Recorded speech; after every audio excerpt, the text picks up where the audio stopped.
Open your eyes. Wake up, Link. I'm Luke Summerhays. I'm James J. Miles. I'm James the Jasser Stewart. And you're listening to Hyrule Field Report. And on this week's episode, we're speaking about the very beginning of the game, Beneath Hyrule Castle, leading into your first foray into the Great Sky Island. So the game opens, very minimalist titles, and then bam, you're just into it. Yeah, initially I thought we were just getting a cutscene when the game first opened, because this was very much in the vein of that very first teaser trailer we got, 4 or 5 years ago now? Yeah. Where we're like, what's this? More Breath of the Wild DLC? What's this? And then bam, sequel. So I thought, okay, we're going to get to see, you know, the kind of initial unraveling of the story, just a nice little cutscene to kick us off. No, this is take the wheel. You've got control of Link right from the very beginning, and max health it and everything. It felt really strange, right? Like, I can't be alone and say this, because it had that that very modern games thing, right? The walking along next to the character as they deliver exposition. Stopping every once in a while, like in a first-party Nintendo game before. Don't think so. Certainly wasn't in Breath of the Wild. That's for sure. No. I don't think they the had only it in thing I can. Metroid, they didn't have it in Mario. I was going to say the only thing I can think of is maybe Metroid Prime 3 at the very start when you're chatting to all the Halo lads. Yeah, but that wasn't like the walking along while the character talks. That was to stand in front of them and chat, sort of thing. Yeah. So Whereas very. This is that sort of Uncharted style, semi-interactive, but basically a cutscene. Doubly so as you're walking through a dusty tomb lit by only torchlight. Yeah. So very Don't much. get too excited. You walk down like gloomy stairs and manage to kill two keys. Keys mats. That's your action about as for much that gameplay section. as you tend to get in an Uncharted.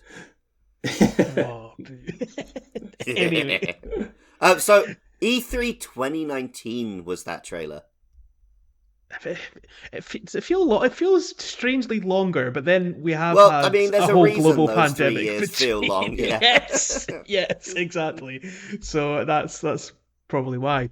But yeah, like we've got a fully powered Link right from the get-go, and I mean, I think we all knew we were getting Metroided, right? Yes, of course we did. And like, I saw 3 stamina wheels, 30 hearts, or how much it was, fully powered up Master Sword firing laser beams at those poor keys, and I was like, that life bar is not long for this world.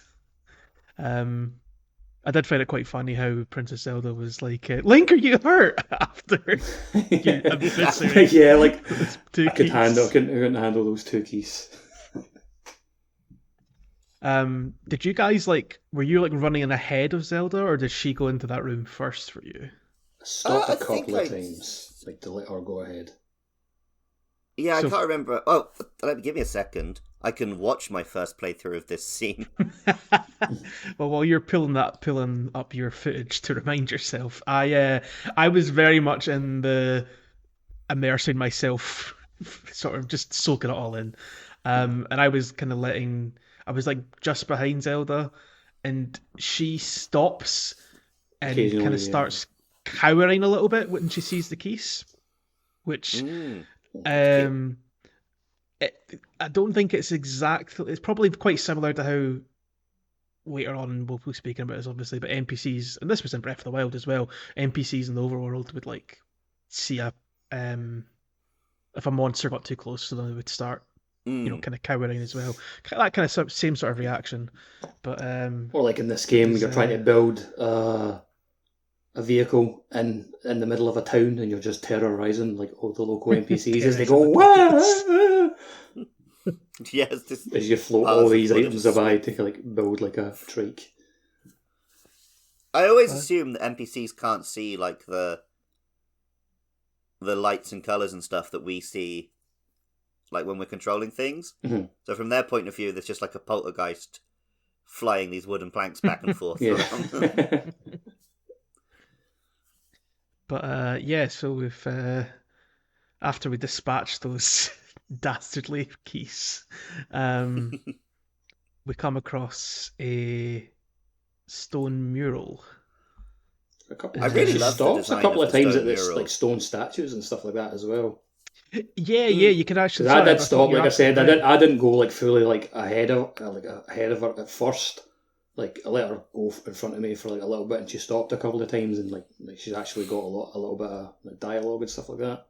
That she stops like in each and location. right there in those statues, she brings up the Zonai. Yes, that's the first time. And we that hear brings of me them. to my first question. Do you guys remember the name Zonai from Breath of the Wild? No, not at all. Maybe were they in? Was there mention of them at all? Like in the like, area names in like Farin, I want to say was like ancient Zonai ruins or something like Yeah, that. it's near like the rainforesty bit. There's some ruins that are called. Farin. Yeah. I can remember now. Okay, Yeah. it is fair.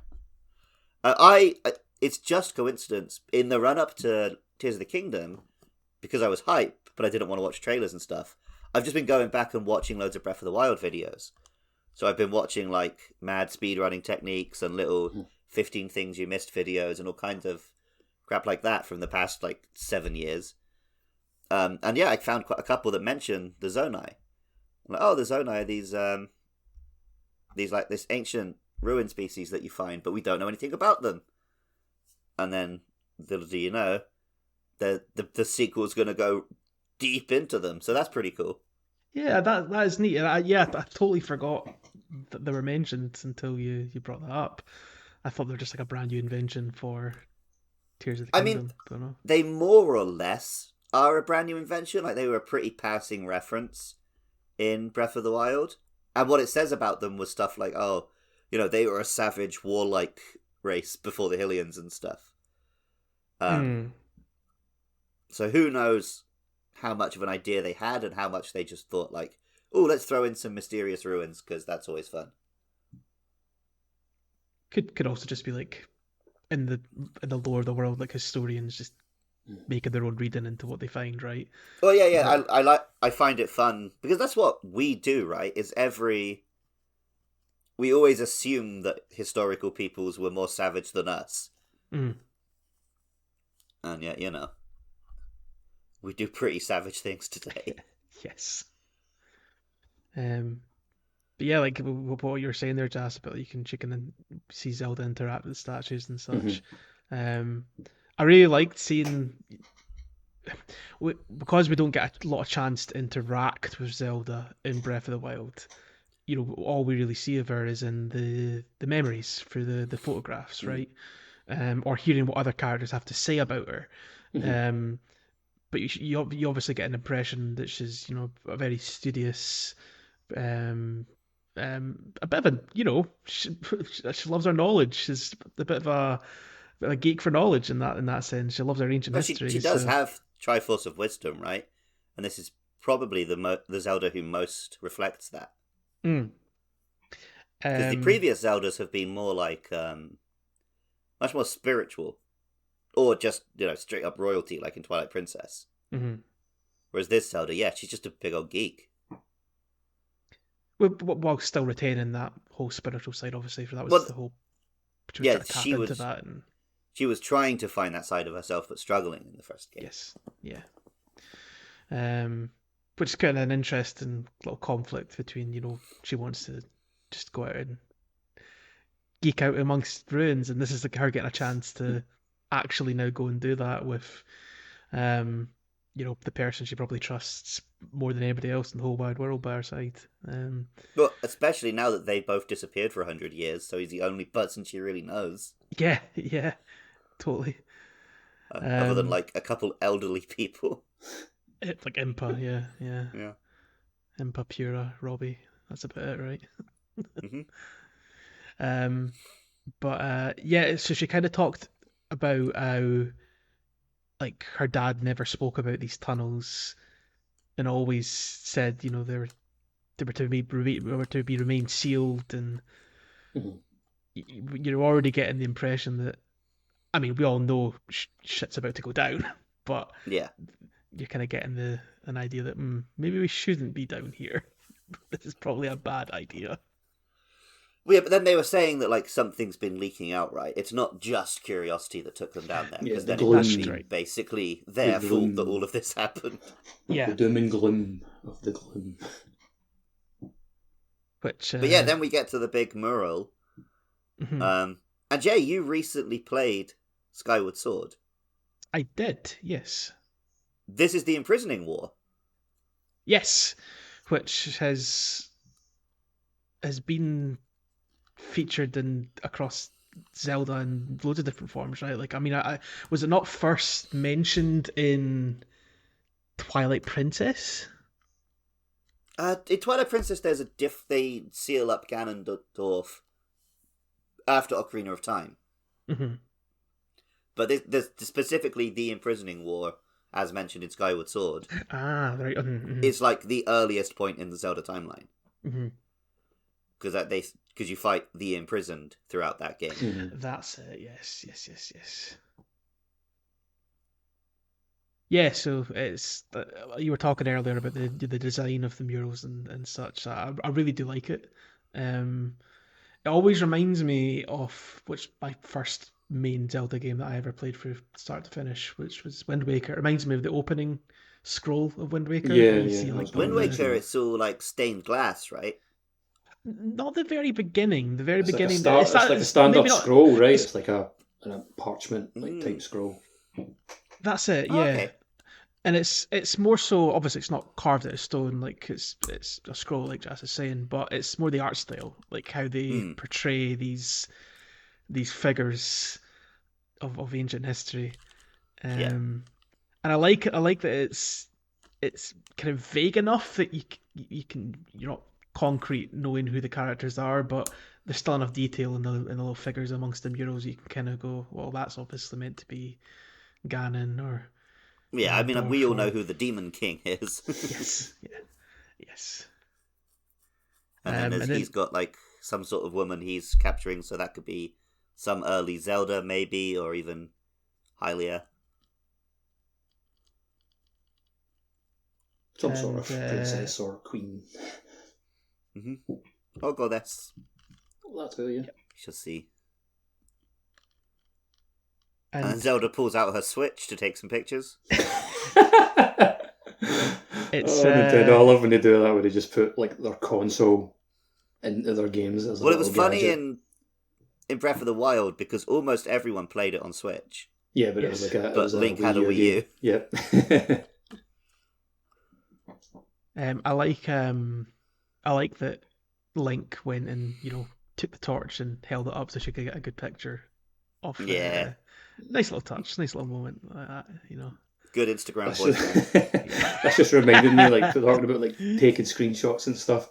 Like as they were like going down those like initial tunnels, like after the mural, I wanted I wanted to just take a screenshot of Link standing in the tunnel, looking into the darkness. And as I pressed the screenshot button, like Zelda just stepped in front of the camera with her torch, and I just got a screenshot of a big torch, like in front of me. And I'm like, thanks. Photobombed. Yep. And interestingly, a couple of the murals are covered with boulders and rocks. Yeah. And I was looking around, like I was trying to go, "Where's your bomb rune, Link? Come Yeah, on!" I was pressing the button, seeing if I had my bombs, but nope. So that suggests to me that I'm going to be coming back here at some point. Perhaps we'll have to wait and see. Yeah. But obviously there's more to tell of the story. I'm sure that we don't know. Oh yeah. This is just our earliest hints. Because we keep heading down. And so I pulled up obviously my footage from playing it, but also the original trailer from 2019. obviously it's not quite 1-to-1. The biggest difference, they had a big, like an ox with them carrying their gear in the trailer. I'm sad he wasn't there in the final game. I wanted a big cow friend. Shame. I mean, Yeah. sadly, with what's about to happen, I don't think Cowfriend would have had a Yeah, I good don't fate. think he would have done very well. No. Unless he was a sky bison or something. No, I don't think. Appa, he is not, sadly. Because, yep, we encounter a mummy. Like, before we get to speaking about said mummy, what I was really enjoying, in a perverse sort of way on the way down, like the climb down to this chamber, was just the whole mood and atmosphere and the music. Like they did such a good job of like building this ever growing sense of dread, that kind of like eerie sort of reversed music that they were doing. Yeah. Um, I wonder what that actually is forwards. Like, I wonder if there is actually a tune there, or if they've just made Probably not Nintendo. Probably Big- has something forward, right? probably is. Yeah, I mean, this is Temple of Time or goddess. something. Song of Time. Whatever they've done, it's creepy as all hell, and it sets such a good tone for what's about to happen as well. That was another moment as well, like when you come out, like reach the bottom of those stairs and into that chamber, like for the first time, I was just like, that's another screenshot. Click. Like I'm telling you, man, I'm like obsessed, man. Like there's been so many moments through playing, like that's just like screenshot, video saved. Like I'm going to run out. Seriously, I'm going to run out of memory. I've been filling up my my Switch memory card with lots of videos too, so I can I'm in agreement with you. Well, I was looking up to see if I can find out if the music is anything backwards. But I have found that apparently, in some of the trailers, if you played them backwards, there were secret messages. Ivan at Niash.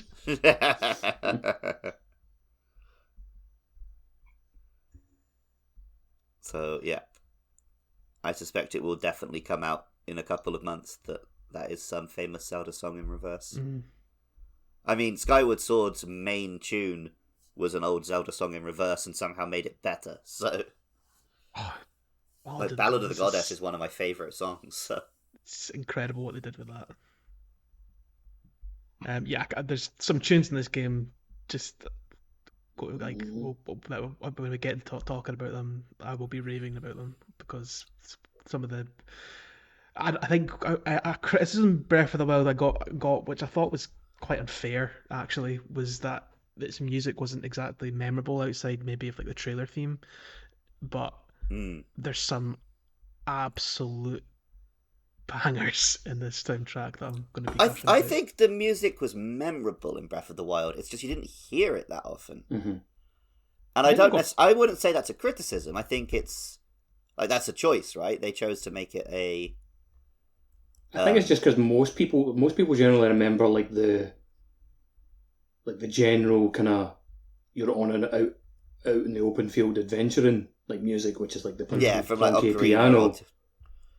Like it's just the plunky piano, and it's still Tears of the Kingdom still has that, but it's like it uses it like basically just in the kind of main surface area to begin with, and like kind of the way they use the music in Tears of the Kingdom, like it transitions a hell of a lot more than Breath of the Wild did. But yes, we should probably go back and talk about that mummy that we've left back to the chamber, hanging in the room for 5 minutes. You're talking about music, and we should have spoke about obviously like you did and passingly mentioned like the reverse music. So the music was kind of dark and weird, like as you enter the chamber for the first time. And I think obviously we all, anyone that's played a Zelda game before, probably has a good idea of who that mummy might be that they've disturbed.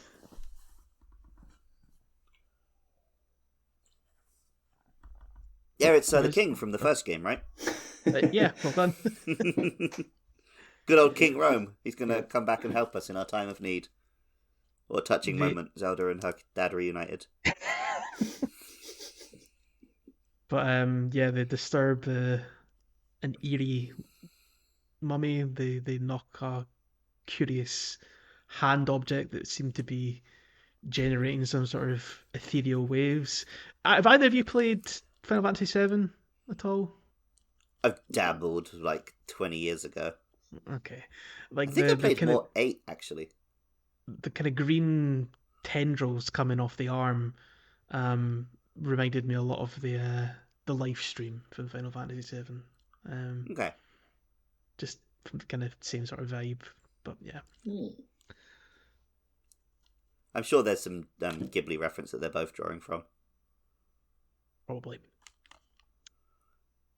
Well, see, interesting. I joked about like not knowing that that's Ganondorf. Technically, one could argue that it's supposed to be Demise at this point, not Ganondorf. If this is like the original one. I mean, I suppose. But it's a moot point, right? It's that they're the same. They're one and the same, yeah. Like Yeah. Demise is Ganondorf is Demise reborn, much like Link and When he was Zelda born in the reborn. Gerudo, yeah. Yeah, that's it. But I think the difference is Ganondorf, he remembers, right? Whereas Link and Zelda are reborn every time. Mm-hmm. Which I think is really, like, that's one way, because in a lot of ways Zelda is Western fantasy.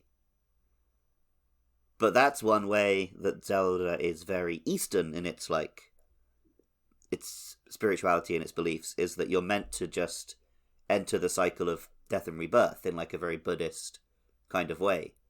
And one of the main ways in which Ganon is evil is that he doesn't do that. He perverts that system and tries to like maintain be his like life all forever. powerful and like be like immortal, basically. It's why Whereas, yeah, Link and Zelda are being reborn like you're supposed to be. it's why some of the portrayals of Ganondorf have been really interesting. Like I always think of Wind Waker's Ganondorf.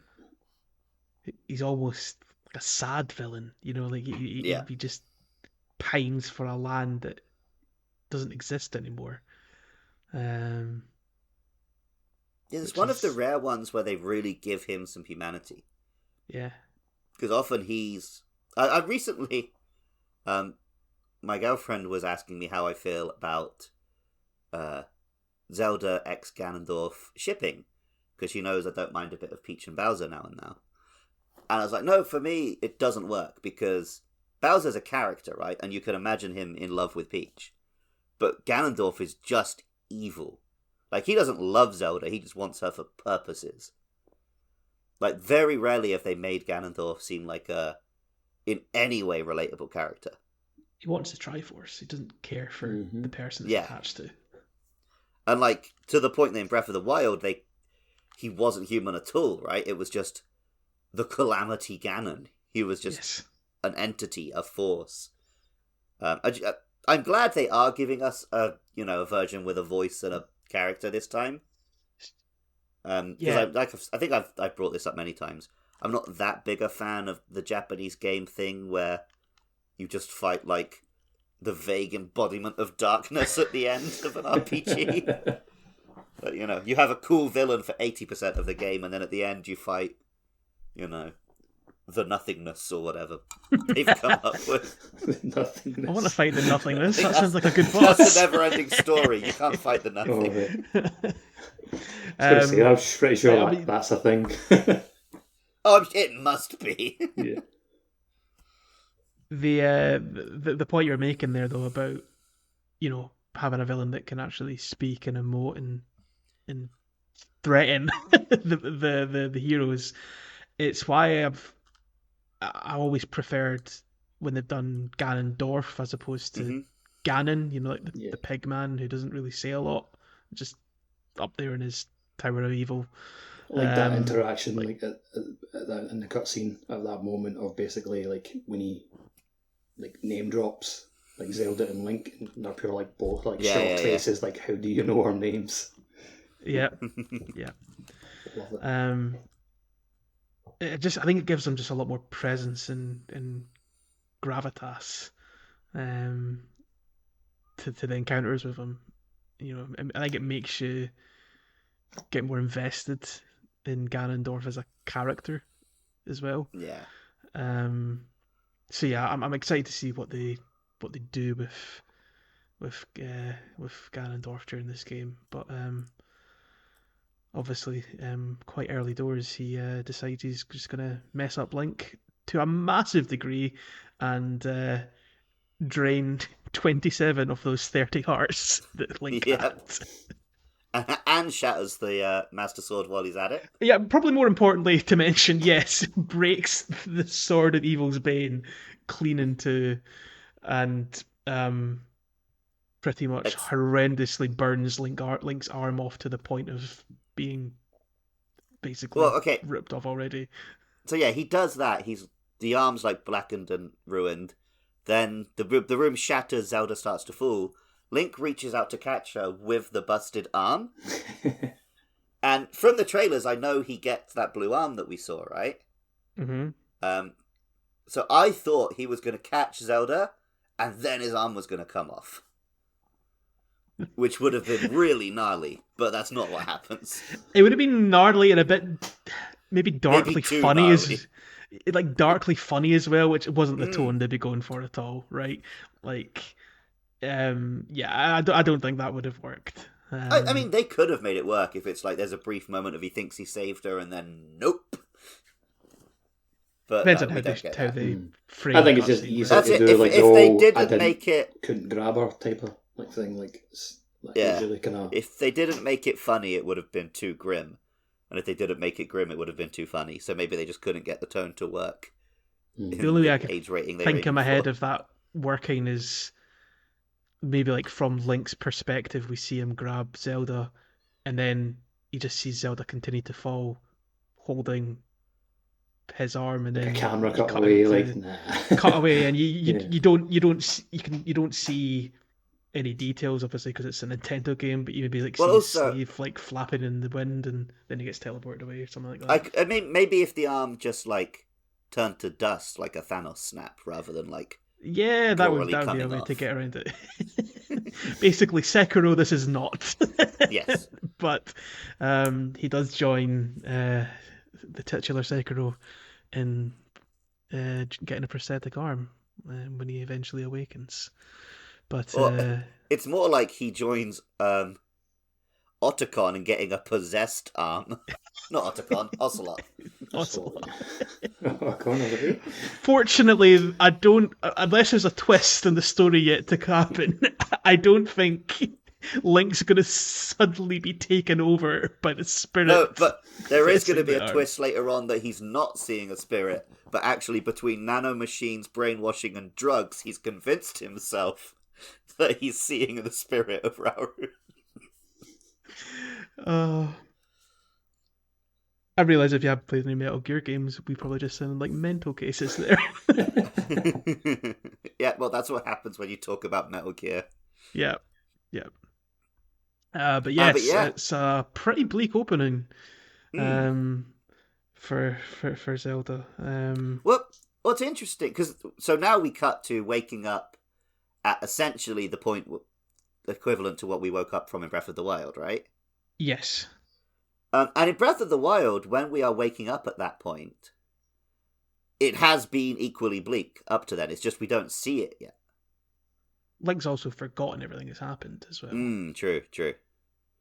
So he doesn't have the trauma. Breath of the Wild's story is you finding out why you were in that bath at the start, and it's, because you failed to save the world.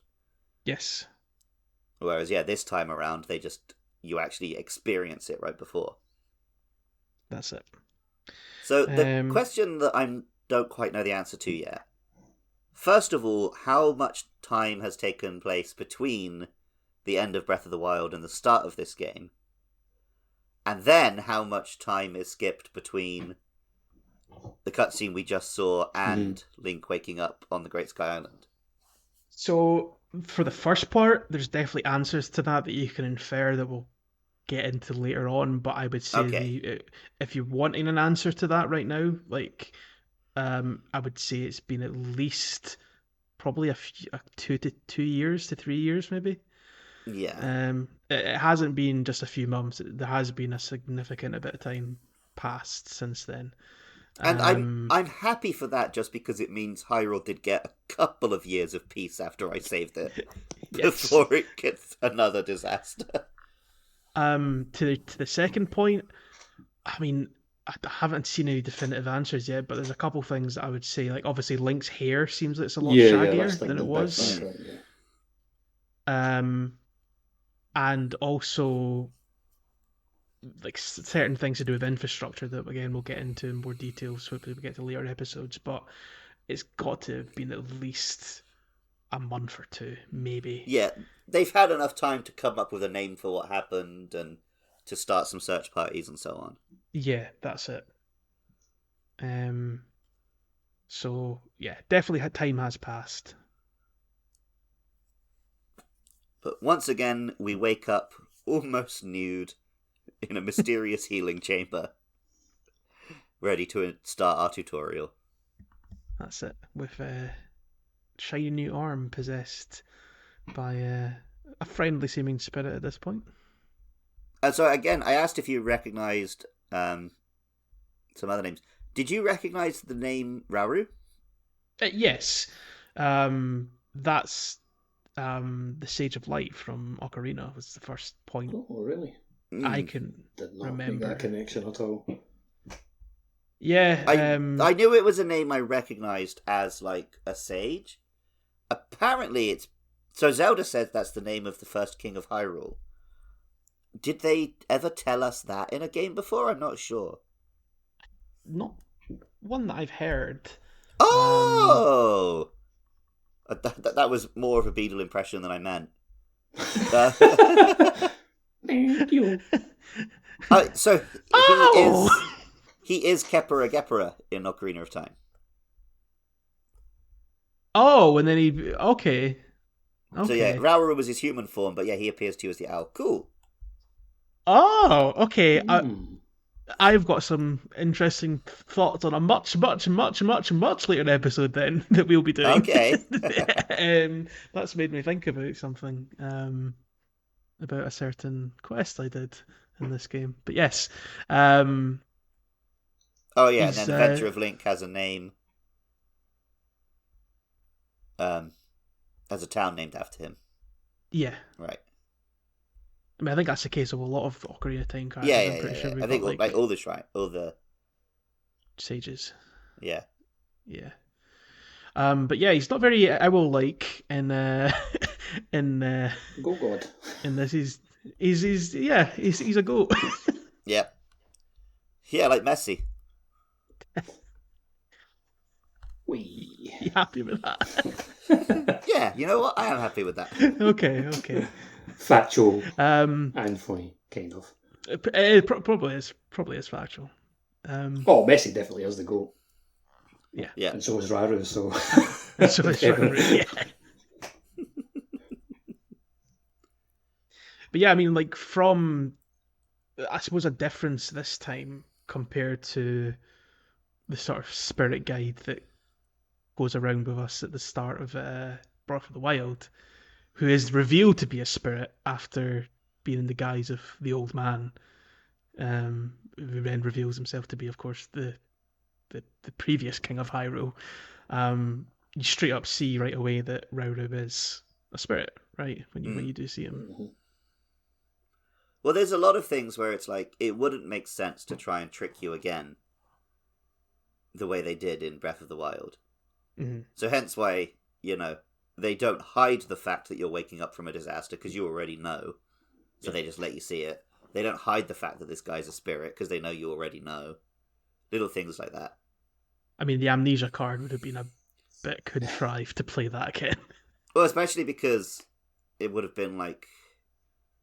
Well, I mean, even in Breath of the Wild, like, you kind of know more than Link, right? But Yeah. here you would know a lot more than Link because you played the previous game. Yes. So, yeah. So yeah, the initial sort of So it's called the Chamber of Awakening. Is where It's just like a big cave this time. It's not even a bath or anything. Yeah, there's no sort of healing properties. I'm guessing this is probably just where Rauru worked his magic on you, basically, while you lay there It's like you comatose are, in the like you cave. do, like awaken, like underneath like a tree.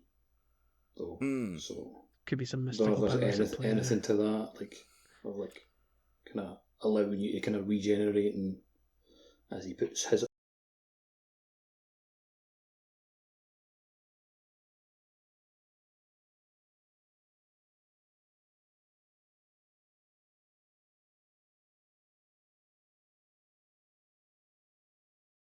old arm onto your decayed right hand. Yeah.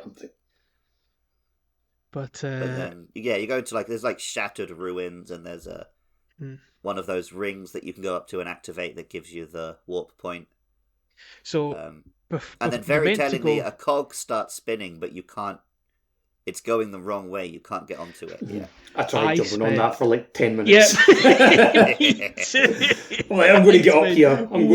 Can I climb up the side of this little kind of ledge? Nope. Can I jump? Like several times. I followed it up, and I was like, okay, there's a room up there. There is a room up there. So, and I didn't.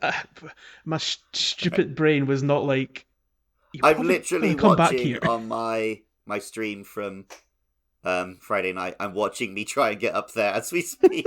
Yeah, I mean, it's just the normal thing to do to try and see if you can maybe got to test it out. But yeah, there's you can climb. From like basically the mechanics of Breath of the Wild about climbing everywhere. That getting up to certain places just with that climbing ability alone is possible. So it's always going to be like worth trying. Oh man, I came real close to drowning as well. Because I was running around and I jumped in a puddle with barely any stamina. Yeah, I think I did the same there as well. But yes, once you eventually pull yourself away from the futile task of trying to climb up that water wheel, you have a couple of very like diving boards as Link kind of dives his way down the caves, right? Yes, diving into the water, introducing what will be a surprisingly big mechanic, I guess, of this game. Yeah. Although maybe not so much diving into water. Well, you will be diving into water, but your initial dive is. Yeah, if you're like early on, like that's what you want for your landing point, right? Like, that's where you take like no damage landing into.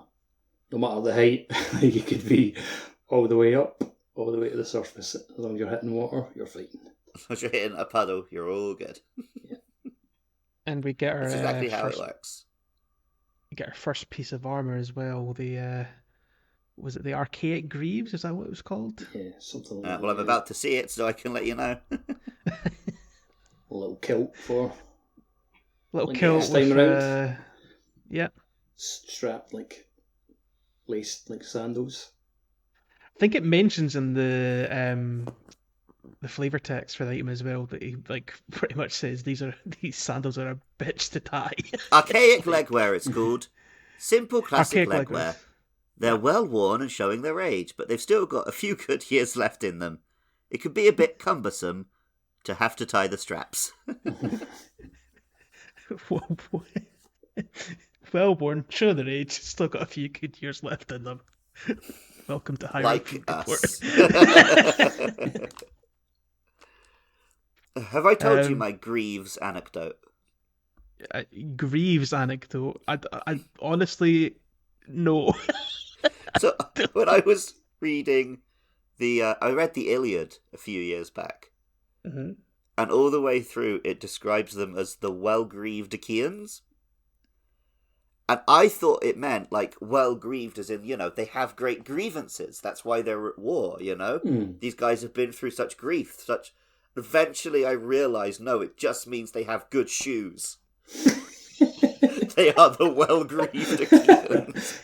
The Achaeans are the best grieved. Yeah, I almost like your initial thought, like, better there. Yeah, it's like, much well grieved, right? like battled. Yeah, like it makes way more sense. No, it's got good legwear. It's like, oh, right, Great Greaves, kicks. great. That's much less interesting than how I've been reading it for the past 400 pages. Definitely offer, mate. Your reading counts more. Yep. I mean, yeah, well, the author's very, very dead as the Iliad. You know what I mean. We don't even know if he existed. So, did anyone else, as soon as they got the archaic legwear, panic and think, "Oh God, did I miss the top?" Yeah, I went back up. Yeah, I went back up. I didn't have that thought, but you're not the first person I've heard bring it up. That's because interesting. I saw, like, I looked down the next tunnel and I saw sunlight, and putting two and two together, having played a few video games before, I'm like, "Oh God, this is the exit. And this is going to be the big opening vista, and I'm not going to go back here." Oh God, I was really panicking. I was like, I don't want to go around topless for the whole start area. Where's my top? Well, see, that's the difference between you and me, Jay, because any excuse to go around topless I will take. I'm a pasty white Scotsman. Come at me. I will burn in a crisp. But okay, so we step out of the cave. This is I'm 25 minutes into watching my my playthrough. It's the first glimpse of sunlight, and what a glimpse! Yeah. This is our big opening vista where, obviously, Breath of the Wild, you got the whole view of pretty much, well, most of Hyrule, right? You saw Death Mountain, Yeah, you saw the castle. You could see far off in the distance some snowy locales. This time, though, you get a lovely view of just multiple archipelagos. Archipelagi? Well, I mean, I'm looking at it now. You can actually see Death Mountain, but it's can you? far below you. Well, obviously, yeah. And then there's like rolling clouds. The clouds are gorgeous. They're very similar to Skyward Sword's clouds. Imagine, obviously this would never happen, but imagine if someone somewhere managed to have no exposures to Tears of the Kingdom, loved Breath of the Wild, saw the game came out, didn't know what was going to happen in the game, and then suddenly, boom, you're in the sky. It would have blown your mind. Well, I was playing in this section, and like it was making me think, like, God, I wish I'd seen even less trailers than I saw. Yeah. Like, if I'd just seen that first trailer that was the opening cutscene, then I'd get to this bit and I'd be like, everything from this point is new. And like, my God, what a visual. Yeah, I mean, this is... Well, because it is structured as if that's your experience, right? And also, you say that's not going to happen to anyone. People like us who watch a bunch of game trailers and listen to games podcasts and watch games, we are the minority. True. But I still think you're going to they get probably exposure. would have seen a TV commercial or a poster, or That's it, yeah. Like, even the back of the box, I think, kind of shows it.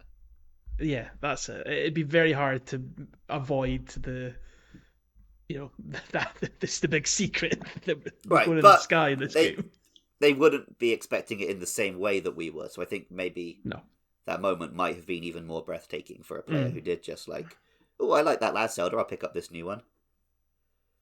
Like, I was listening to another a Zelda podcast, and they were joking about how, like, their parents messaged them, like, oh, did you see there's a new Zelda? Are you thinking of picking that up? And they're like, yeah, I work for a Zelda website. I do of course. I've been thinking about it non-stop for 3 years. Of course I'm going to pick it up. What kind of question is that? That's kind of funny, actually. I was probably gonna pass on this one. So you bring up, actually, I had like a message like off my older brother. Like the day after Tears of the Kingdom came out, like, have you played the new Zelda? Is it any good? And I was like, well, played it for about like 10 plus hours on launch day yesterday. Of course it's good. Yeah, the first message I got from my brother was him building one of those big dick statues. Brilliant. I was actually on the phone to my brother before the cast tonight, and I was obviously telling him how incredible Zelda was, and I said, "Have you got it yet? You plan to pick it up?" And he was like, "No, I bought Star Wars Jedi Survivor instead." I'm like, oh, Oofed. no. I'm sure it's Disowned. good. I'm sure it's grand. It's You not have Zelda. It's no chosen Zelda. poorly. But yeah, But back to the sky. but even with all the prior knowledge that we had, as we're saying, just what a vista, what an opening moment for that game. Well, and then the And then- big difference between this and that first vista in Breath of the Wild. Breath of the Wild, you step out to that vista, but you can't go down there yet, right? Because you're stuck on the plateau, so you actually have to sort of turn to the right and lazily make your way down a little hill and do a lot of exploring. Here, you see that vista, and then the very next thing you do is jump. You jump off. Yeah. Yep. And then you get the title card come up, and Not the moment So where you go good. click, click, click, click, click, screenshot. yep, got some screens from that. Well, indeed. I'm watching, and I didn't jump. The first thing I did was very slowly pan my camera around and have a nice look. Yeah, I've got think I did the three, same thing I've as got well. 3 screenshots, like me standing on that platform, and then like the one, and then 2 more jumping off, like for the title screen. hmm I even went back and tried to see if I could climb up higher and get a different look, but it didn't let me. And then, yeah, that dive. Just I mean, yeah, now the camera's doing it for me. I don't even need to. First little glimpse at a dragon. Lots of little sky islands. Beautiful, impressionistic clouds. Oh, gorgeous. Proper gorgeous stuff. Such a cool moment. and I think what's really good, and especially after you steer yourself down and find a pool of water to land in, because you don't have the paraglider yet. The parasail is not in your inventory as of yet. It's like on the way down, I'm like speeding it and- up, and I'm like, I hope I don't hit one of those lily pads at the bottom. Like, make sure I aim it to hit the water, you know? Well, And because it's- it's a little while before you get the paraglider, to the point that I was wondering, like, wait, am I gonna get the paraglider in this game? Yeah, I was almost the same. And I've got on a later episode, I'll tell you some interesting things I did without having a paraglider. But obviously, the whole point of it in the intro is for you to. Well, you can't then just drop off the island. That's the whole reason you don't have it. Because if you drop off the island, I mean, can you even jump off the island, or No, does no, is there like you're a dead, you're fog dead. around you? It's like a fog, yeah. Like it's death. Yeah. You just get reset with Yeah. the heart taken off of you. So I fell off trying to So- go over to one of the platforms. But it's an interesting. We'll speak about this a lot more in the next episode, I'm sure. But it's an interesting choice not to give you that from the very beginning, because it does mean how you traverse through the opening area, which is then revealed to be called the Great Sky Island, as you land in the water down below. How you traverse also around this mentioned area is as the interesting. Garden of Time. They mention it. Like I think Raro calls it. Yes, that's it. Garden of Time is where we come down to. So there's some interesting naming conventions going on already, which will be explored and expanded upon as we traverse around this area. But one thing I wanted to mention, and I think we spoke about this maybe off recording ourselves, Luke, but one thing I really love about just even the first moment you take in the scenery and the environment of the Sky Island, the Great Sky Island itself, is just the color palette is so different from anything that was in Breath of the Wild. Mm. Like you've got all these like autumnal yellows, and you drew a comparison to another video game that we all love. Yes, Elden Ring. It's definitely similar. The opening area of Elden Ring had this colour palette, as I recall. Yeah, because it's got like the golden plains, right? Kind of. Yeah, and then here we are, the opening area of this game. I think the more interesting comparison... So obviously, Breath of the Wild, the world is very alive, right? And wild, because it's meant to be... To go back to 2020, ooh, nature's returning, that kind of vibe. Like, there's been the calamity and now nature has overrun Hyrule. Whereas this is kind of... These Sky Islands are a world that's kind of dead.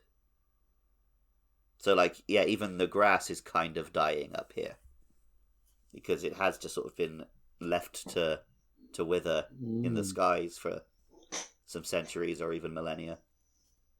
Well, I just Yeah, realised but the like same what part, actually it why the has Sky a- Islands are where they are, like and where they came from. Just kind of put that together. I don't know if we want to cover that like later.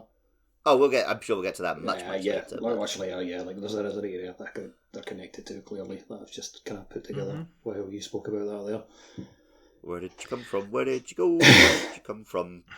Sky Islands. We don't know. Find out soon. Stay subscribed yeah. to find out. The point you were making there, Luke, about these islands being dead and such, there, I would argue that they aren't, because they've been maintained for millennia by the constructs that we But the meet pretty constructs quickly. are also starting to break down, and True, With yeah, it. you I think do that's see just the kinda ruined part, constructs like- you can get items from. That's likely just part from like the whole upheaval, as they call it in the game, right? Like everything's basically decayed based off of what's happened with Ganondorf in that opening cutscene. Like he didn't just Yes. decay Link's right hand; he decayed everything. In the every world. weapon in Hyrule. And every weapon, yeah. Yeah. So yeah, we meet that once we kind of progress through the Garden of Time and take Well, yeah, out the because scenery you spend a little while up on this first island. There's like a construct you can fight, and then eventually there's one you can. So there's like this like square window that really looks like you were meant to jump through it, but you just fall to your death if you do.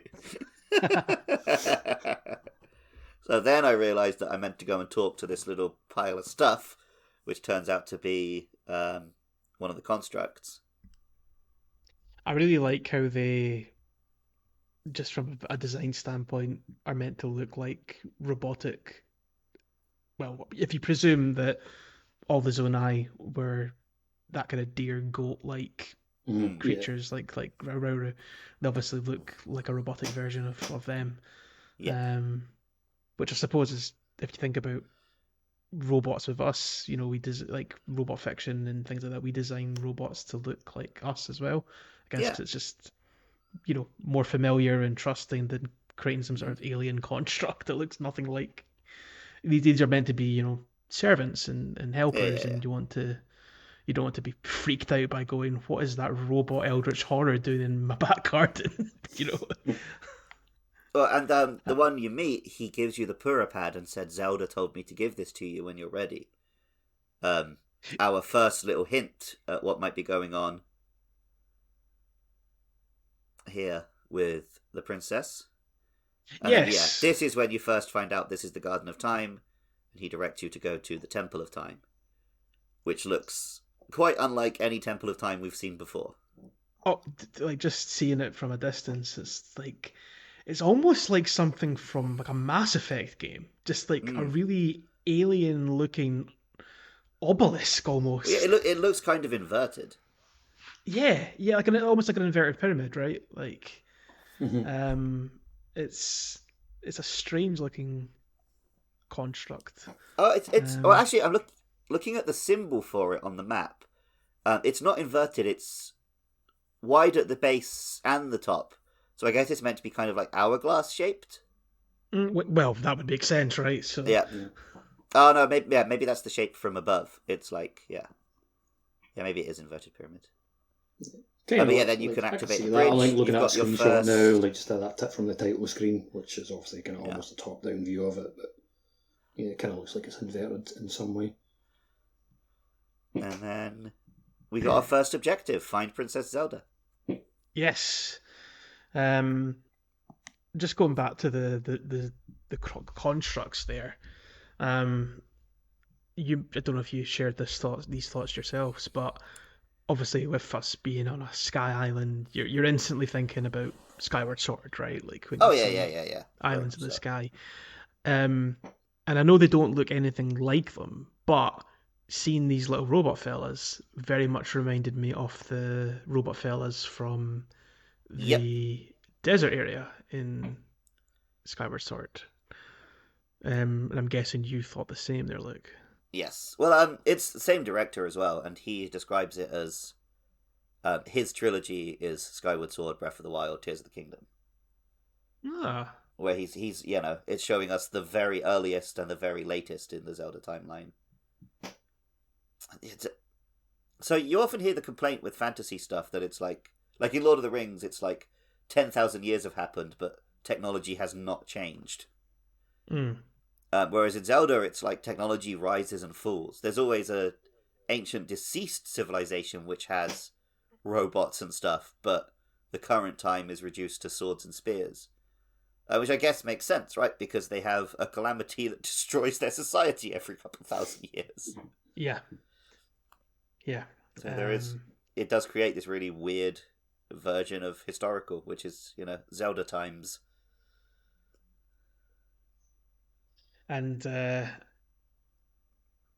was a little bit of distrusting feeling towards the construct as well, just because the previous game, obviously Breath of the Wild, you obviously had the Guardians being the main enemy type, and immediately I was thinking, oh god, is there going to be rogue constructs out there that are well, actually, terrifying as the before you Guardians? meet a friendly construct, you meet the enemy ones.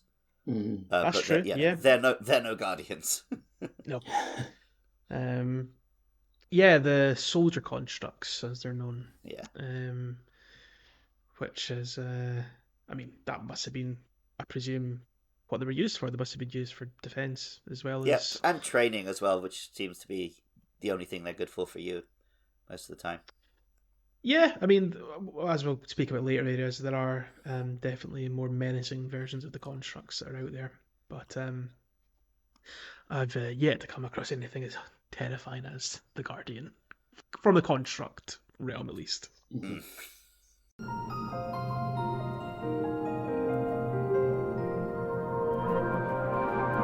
I think next time, which I do hope you join us for. This is kind of what the podcast is going to sound like as we move forward now.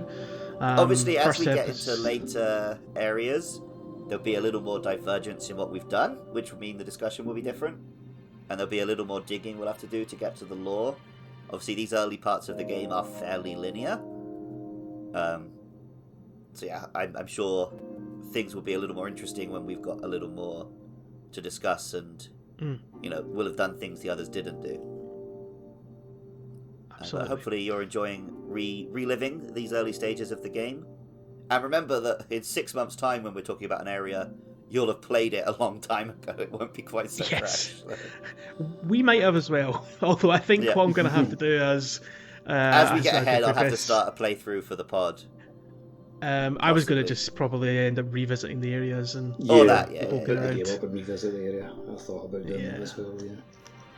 Yes, but so yes, next time I hope you join us again and come back and listen to another episode. We'll be tackling the rest of the Great Sky Island as we delve into our quest to find Zelda, find out what's happened to her, and uncover some more mysteries of Rauru and the Arm.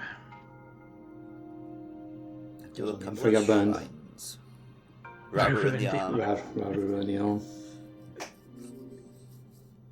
Rauru, this is the Arm. Woo! On that note, Luke, if people are interested in finding some other casts that we've done, where can they go? They can find this podcast on Twitter or Facebook at Hyrule Field Pod.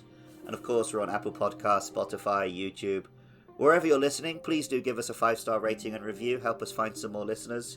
Share it with your friends. Post it on your Zelda Facebook groups, whatever. And if you are enjoying hearing our voices and you want to hear more of us, you can head to patreon.com/podcastiopodcastius, where even if you don't want to throw any money our way, that's a good place just to find the other podcasts we make. There's Monster Mash, which me, Jay, and Jas did previously. That was our Monster Hunter podcast. There are more than 100 episodes of that online for you to listen to if you're into Monster Hunter. There's Luke Loves Pokemon, which I still produce every week, where you can hear us chat about, well, mostly just me, go deep dives into Pokemon families every week. There's the Game Show, a game show about games. Just absolute nonsense, but it's a laugh. And then there's some other podcasts. There's Time Enough Podcast, a podcast about the Twilight Zone, which I'm occasionally on. There's Films and Filth, where we dive into the top 100 and bottom 100 films on IMDb, which Jay will be guesting on fairly soon. And there's plenty more besides that. So please do check it out. What's your most professional plug I think you've done yet? Well, I realise this is a new podcast, so I probably should do it properly. Yeah.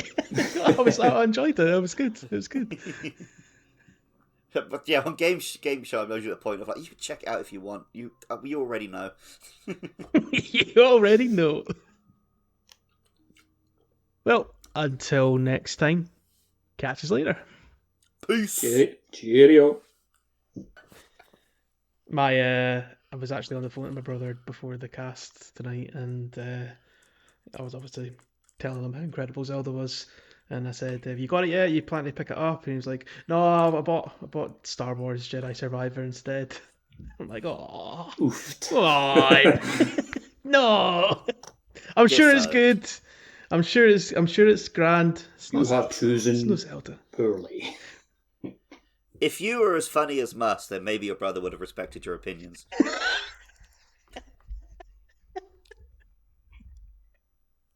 It's gonna make no sense to anybody. Should probably cut that. I might. I just knew it would get a laugh out of you. Yeah, well, of course it would. No, we can explain to the listeners. Mus is a co-host on one of our other podcasts, and Jay's brother messaged him saying, "Why aren't you as funny as Mus? He's my favourite." I mean, that's a fairly normal interaction with my brother. He constantly puts me down. But yeah.